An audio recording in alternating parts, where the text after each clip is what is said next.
Good morning, everyone. I'm Gokul Manigantan, and this is my MPharm research proposal. The title of my research work is Formulation and Evaluation of Mouth Dissolving Film of Hexafenadine Hydrochloride under the guidance of Benedict Josser, Department of Pharmaceutics. So, these are the table of contents: introduction, need of the study, literature review, aim and objective, plan of work, methodology, evaluation, and finally the reference. So, this is the introduction. So, as you all know, fast delivery systems are very rapidly gaining some interest in our field. So, these systems either dissolve or disintegrate generally within a minute without the need of water. So, mouth dissolving films are novel dosage forms that disintegrates or dissolve in the oral cavity. So, when these dosage forms are placed in our tongue, it gets on with contact with our saliva, and the film rapidly hydrates and get others onto the site of application, that is the tongue. So it rapidly dissolves and disintegrates in order to release the medication, and it allows oral GIT absorption with very quick dissolving properties. So one of the main benefits of these dosage forms are the dosage accuracy is very important when compared to that of liquid dosage form, because in liquid dosage form the dosage accuracy is somewhat not accurate when compared to that of films. So the bioavailability of the drug is significantly higher when compared to the conventional dosage form because it bypasses the fast pass metabolism. So these are the special features of the mouth dissolving films. These films are thin and elegant.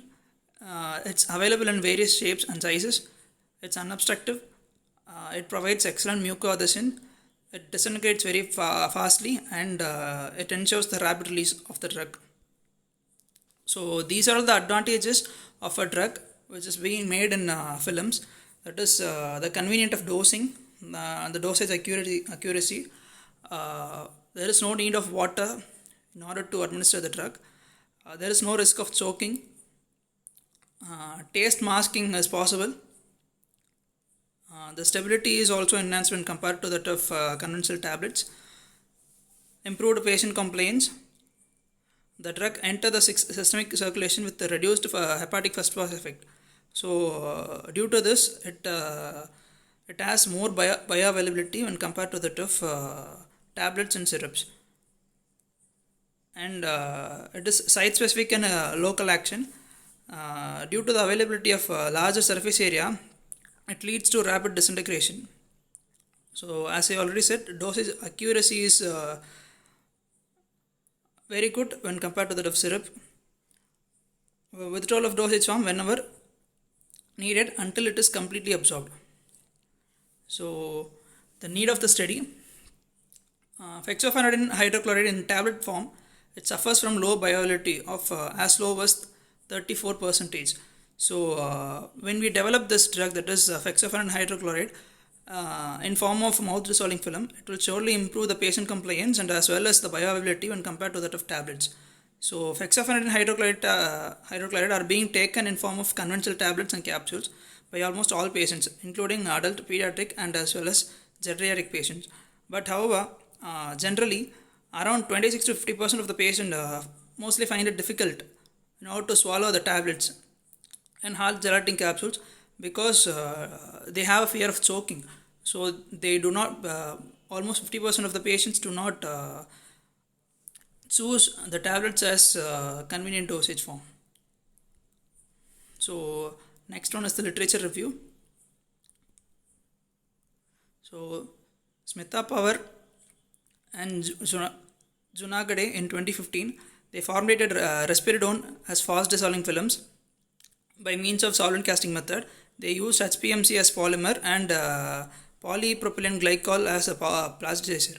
So second formulation was considered to be the optimized formulation because it showed very good elongation, good folding endurance, and faster disintegration rate when compared to that of other formulations, and maximum in vitro drug release as well. That is 93.57%.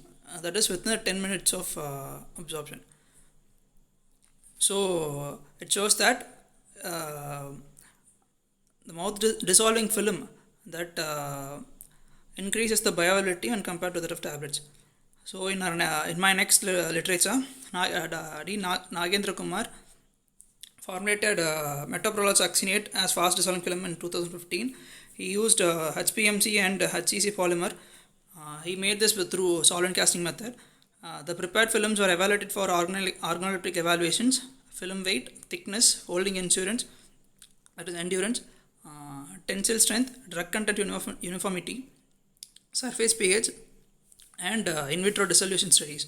So the fifth formulation, that is F5, has a disintegration time of about 7 seconds, and it showed a drug release of about 98%. So hence that was chosen as best formulation. Third one is Kamalesh. In 2014 formulated mouth dissolving films of paracetamol, which was also prepared by solvent casting method by using HPMC polymer. So these films are evaluated for thickness, folding endurance, weight variation, disintegration time, dissolution time, and drug content. So strips are disintegrated completely within that of 4 minutes. So the in vitro dissolution studies were carried out in distilled water as well as in simulated salivary fluid, which contained the pH of about 6.8, and the optimized formulation showed 92% of drug release within 30 minutes. So the next one was done in 2014. The author formulated the films of olmesartan medoxamil. It was also prepared by solvent casting technique. So the film was made up of different polymers, but the combination of HPMC and PVA was optimized as a final formulation. So the prepared films were evaluated for organoleptic evaluations: film weight, thickness, endurance, tensile strength, the drug uniformity, and surface pH. The final one is the formulation of fast dissolving film using the drug lercanidipine hydrochloride. So in this, the author used polymers like HPMC, PVA, and done this using solvent casting method. The formulation F2 with HPMC and cross-povidone is considered to be the optimized formulation because it showed faster disintegrate when compared to that of the other, and the maximum in vitro release, that is 98.84% within 10 minutes.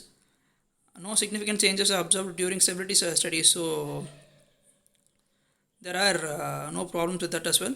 So it was concluded that lercanidipine hydrochloride drug dissolving films can be formulated as a potentially useful tool for an effective treatment of hypertension and angina pectoris with improved bioavailability and rapid onset of action.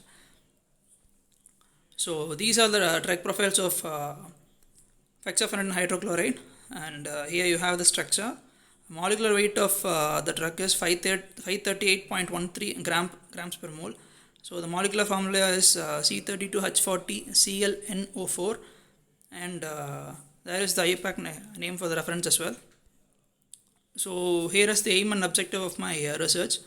So the aim of the study is to formulate and evaluate mouth dissolving film of fexofenadine hydrochloride. My objective is to improve the patient compliance and bioavailability through better penetration through oral mucosa.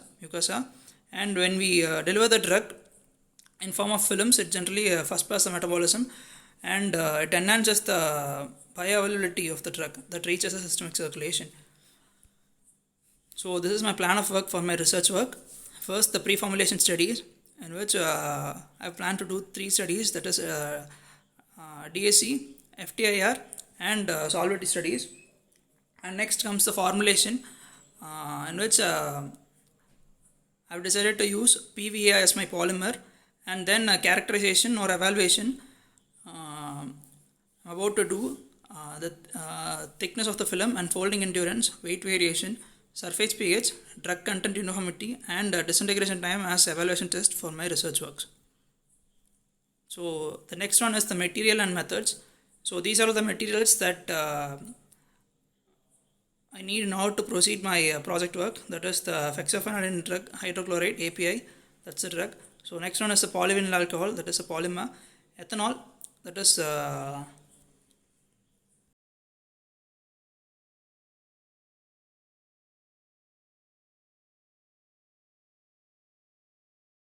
solvent. Next one is the glycerin, which acts as a plasticizer. Tween It's used as a dispersing agent and finally menthol as flavoring agent. Next is preparation method. I'm going to do my research work by following the method of solvent casting method, in which the water soluble additives are dissolved in water, and next the API and other agents are dissolved in suitable solvent, that is ethanol, to form a clear viscous solution, and then both the solutions are mixed. The resultant solution is then degassed under vacuum, and the final solution is cast as a film in a petri dish. So finally we are on to our evaluation. The first one is weight variation of film.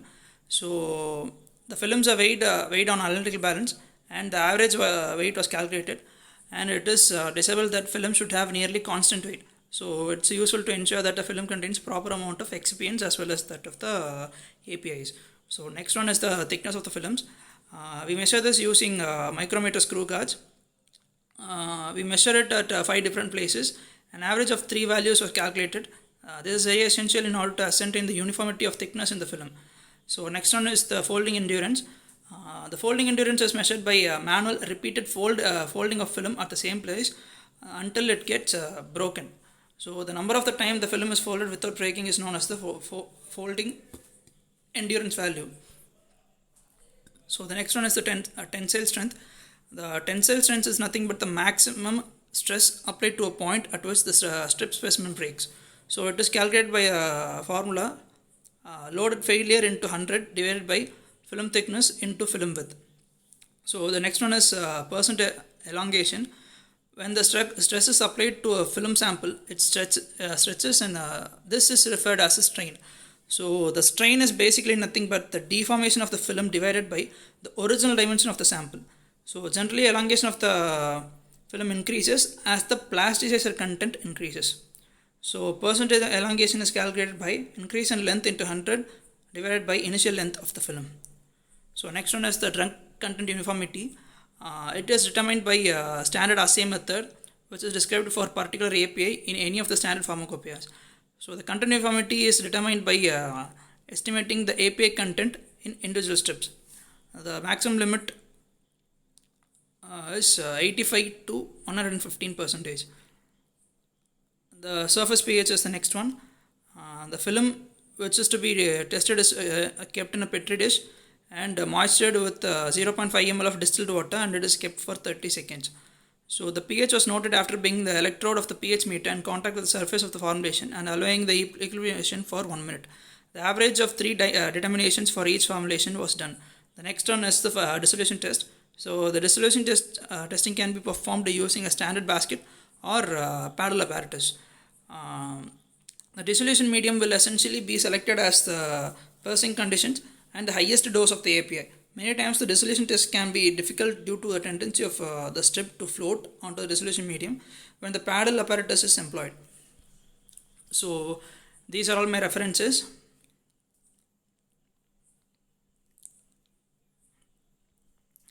And thank you. This presentation is over. So if you have any doubts, please let me know in the comment box below.